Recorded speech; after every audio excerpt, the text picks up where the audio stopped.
North Korea बनने की तरफ आगे बढ़ चला है। जैसे नॉर्थ कोरिया में किम जोंग का जन्मदिन हर कोरियन व्यक्ति को मनाना ही पड़ता है, जैसे किम जोंग के बाप की मौत की बरसी पर हर किसी को रोना ही पड़ता है, जैसे हर घर में किम जोंग की फोटो लगाना अनिवार्य है, क्या अब वैसा ही भारत में होने जा रहा है? दोस्तों, मोदी के जन्मदिन पर सरकार से सवाल करने वाले तमाम स्वतंत्र पत्रकारों के पास एक नोटिस गिरता है, जिससे यह प्रदर्शित है कि जिन जिन वीडियो में खदानी का नाम है वो वीडियो आपको डिलीट करने पड़ेंगे।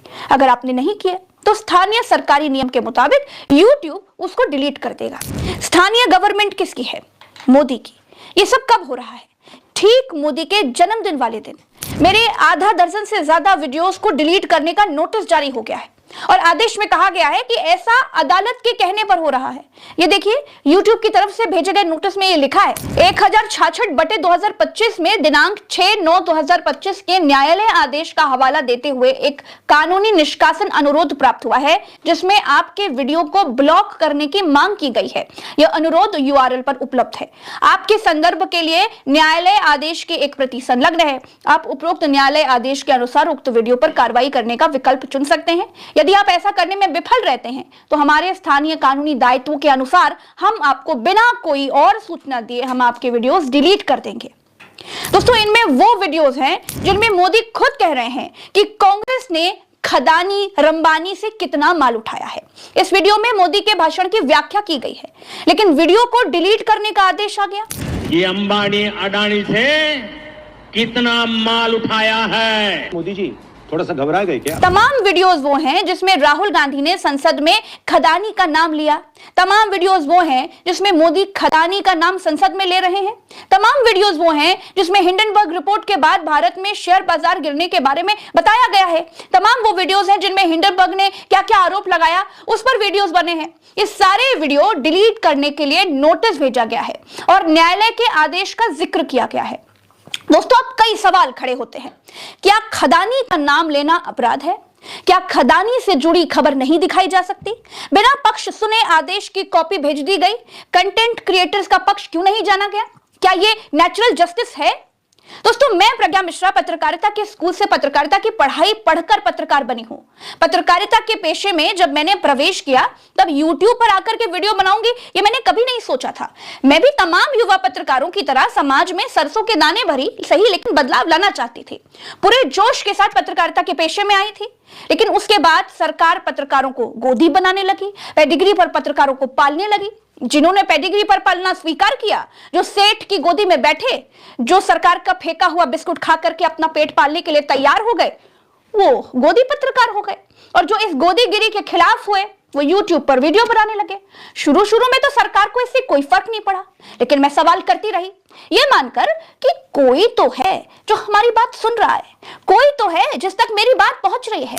एक जमाने में ना 500 लोग भी मेरा वीडियो देख लेते थे, मेरी रिपोर्टिंग देख लेते थे, टूटी सड़कों को दिखाती प्रज्ञा मिश्रा को देख लेते थे, मेडिकल कॉलेज की दयनीय हालत को दिखाती प्रज्ञा को देख लेते थे, तो लगता था कि इस देश में किसी तक तो मेरी बात पहुंच रही है। आप लोग 500 से 5 लाख की संख्या में पहुंच गए। समाज का बहुत बड़ा वर्ग YouTube पर सच्चे समाचारों को देखने लगा तो सरकार की चूल्हे हिलने लगी। आज की तारीख में गोदी मीडिया पर अरबों बहाने के बाद भी सरकार स्वतंत्र पत्रकारों की सच्ची पत्रकारिता से परेशान है। स्वतंत्र आवाजों को रोकना मुश्किल हो गया है। लेकिन खदानी के वीडियो डिलीट करने के नोटिस ने कई सवालों को जन्म दे दिया है। दोस्तों, आज खदानी अपने वीडियोस डिलीट करवाएंगे, कल रंबानी जी आएंगे अपने वीडियोस डिलीट करवाएंगे, परसों सरकार वीडियो डिलीट करवाएगी, नरसों ये लोकतांत्रिक भारत देश किम जोंग के नॉर्थ कोरिया में बदल जाएगा क्या, जहां पढ़ना लिखना सब कुछ बैन हो जाएगा और कोई अनपढ़ राजा सबको एक डंडे से हाकेगा। बतौर पत्रकारिता की क्लास की स्टूडेंट मैं प्रज्ञा मिश्रा अपने बारे में ये बड़े डंके की चोट पर कह सकती हूं कि कोई भी एक ऐसा वीडियो नहीं है जो पत्रकारिता के एथिक्स के दायरे से बाहर हो। कोई ऐसा वीडियो नहीं है जो किसी की छवि को धूमिल कर रहा हो। एक बार की बात बताती हूँ दोस्तों, मैंने सोचा तो नहीं था इस बारे में कभी बात करूंगी, बात करने जैसी बात भी नहीं है, लेकिन मुझे याद आया तो आपसे इस बारे में बात करती हूँ। देखिए, एक बार क्या हुआ ना कि लिखने में एक मात्रा की गलती हो गई थी। अमित शाह के बारे में उस मात्रा की गलती की वजह से कुछ गलत अर्थ निकल रहा था। मैंने खुद वो गलती स्वीकार की थी, माफी मांगी थी। खेद प्रकट करने के लिए किसी ने नहीं कहा था मुझसे। लेकिन ये मेरी अपनी पत्रकारिता धर्म के लिए प्रतिबद्धता है। मुझे नहीं अच्छा लग रहा था कि ये मुझसे गलती हुई थी, लेकिन अपने प्रधानमंत्री से सवाल करना, तीखे सवाल करना, राजनीतिक व्याख्याएं करना, आकलन करना, अनुमान लगाना, ये पत्रकारिता का ही हिस्सा है। किसी भी वीडियो में किसी की पर्सनल छवि धूमिल करने की ना तो कोई मंशा है, ना ही कभी ऐसा किया गया है। देखिए, प्रज्ञा वो पत्रकार है जो हमेशा सत्ता से सवाल करती है और करती रहेगी, चाहे केंद्र में इनकी सरकार हो या उनकी सरकार हो।